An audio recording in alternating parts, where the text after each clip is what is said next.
California agriculture is at the mercy of very dry years with fewer flood years.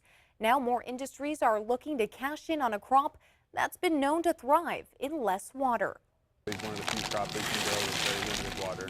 Barley has a long history in California, but it also has a long history feeding billions across the globe. Its origins date as far back to Mesopotamia in 8000 BCE. Now its resilience is being tested here in the U.S. Optimum amount of rainfall or irrigation, you're talking maybe 18 inches, 20 inches of rain.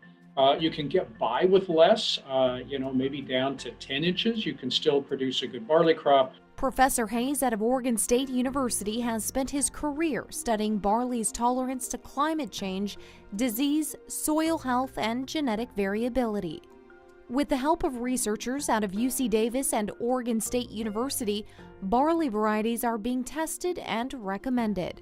Plant breeders across the U.S. and around the world are constantly developing new varieties. Curtis Davenport, co-owner of Admiral Maltings, is one of only 2 craft malting companies in California, according to the Craft Malters Guild.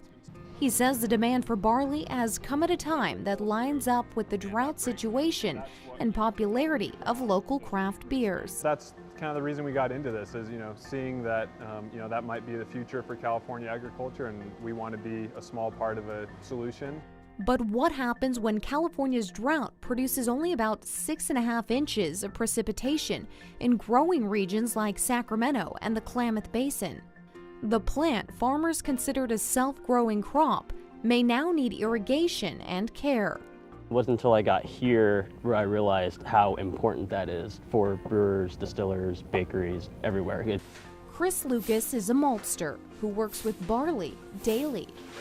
If your barley's not healthy, then you're not going to get great modification, which means you're not going to get great conversion on the brewing side. Now, maltsters may be at the mercy of farmers when they have to decide whether they use their water resources for high-profit crops like almonds or keep growing low-maintenance crops like barley that may now need water allocation on dry years. So if there's a drought, it's going to affect the crop. If it's going to affect the crop, it's going to affect our work here. If it's going to affect our work here, it's going to trickle to people that use our products. So there's this whole ecosystem that I realized after working here that's affected by that. As technology improves, researchers say they hope to be in a position to better handle climate change challenges when it comes to selecting crop varieties.